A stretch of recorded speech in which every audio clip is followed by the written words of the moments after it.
All right, thank you for joining us now. Let's make sense of some of these big stories, or the biggest stories of the day, if you prefer. Olushola Oloyeye, policy analyst and insurance expert, joins us to make sense of these stories now. I thank you for joining us, Mr. Oloyeye. We appreciate you for coming again on the program. So let's take a look at some of these stories.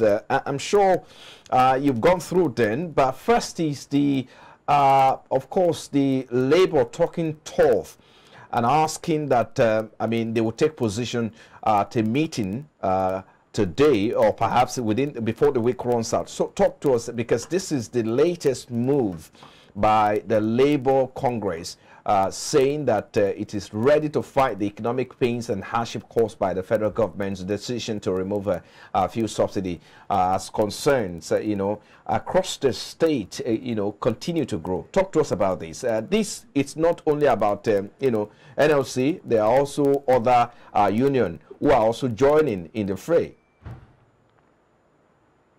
Okay, thank you very much, Frank, and I hope you can hear me very clearly. Yes, I can hear you. Thank you for joining us.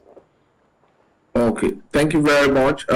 You know, there are so many expectations in the last roughly about 2 months now of this new administration. And I think ASU coming up with another threat of a strike is something that there's need for urgent response, because they've waited for so long for whatever palliatives or response that the government really have for them, but it's taking too long. So, and you know, Nigerians, we need communication. We need more engagement.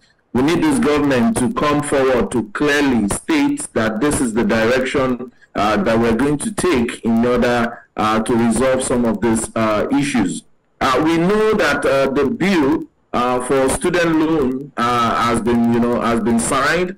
It is sweet. However, it comes also with some pain at the same time. So it's something that we need to balance, and then they need to address this so as to, you know, forestall or try to not, you know, preempt too many of this kind of crisis coming up. So the earlier there are better communication, it will really, really help the entire economy. Along the further, you talked about, you know, it's better to kick off these conversations between ASU and some other labor union to avoid, because if ASU should, you know, take position with regards to maybe striking or going on strike, they will be the first, you know, strike under this government, and it will be too early, according to many, to start seeing, you know, some of these agitations under the new government. But we do know that they are fighting for a good cause. But on the other hand, we also do know that the government has taken some steps. NEC met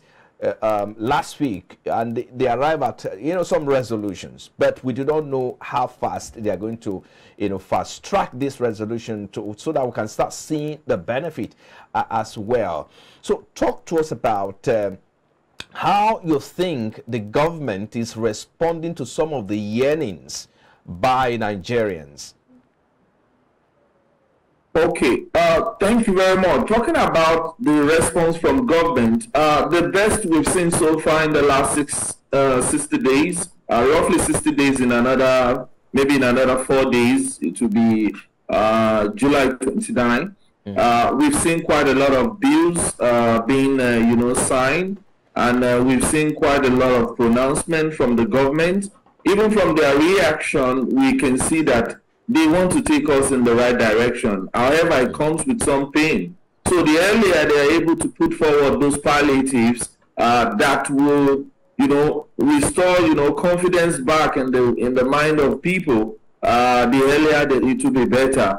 But, you know, we are still awaiting the ministerial list. It's just, you know, it's something that is expected to come out this week. That will also help a little bit to give a sense of direction on how some of the things that have been pronounced as policies and as reforms, how implementation is going to take place. This government need really to do a lot more about communication and engagement.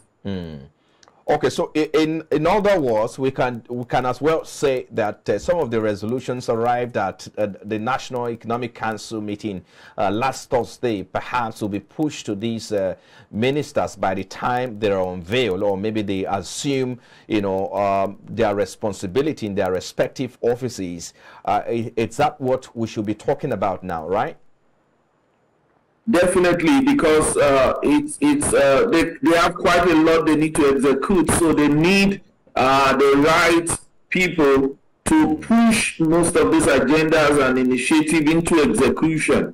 I look forward that the kind of ministerial appointment we're going to have this time around will be more inclusive in such a way that we'll have more technocrats, we'll have more people beyond just being politicians, people who can execute, who can go out there and really solve, you know, the problem by making sure that some of those policies are well implemented. Okay. We've come up with quite a lot of good policies in the past. How well are we able to execute? What will make the difference for this government is to have the right people who can execute and do the job. All right, so let's move to the next story here. I mean, this, of course, is still a concern within the forex crisis. And since the unification, the floating of the naira at the forex exchange, the forex crisis perhaps seems to have, you know, gone through the roof or gone out of control. And that's because this has triggered a lot of things in the economy. There's a ripple effect of it. For instance, passengers are lamenting the increase in air tickets, especially now that the foreign airlines have increased their ticket fares. Students who want to travel, you know, are finding it also very difficult to travel because of the high, you know, exchange rate there from 471 before this administration came to power to 865 naira last week Friday. So talk to us. Do you think we can ever arrive at a point where the exchange rate will perhaps moderate a little bit to a minimum level that people can, you know, bear with?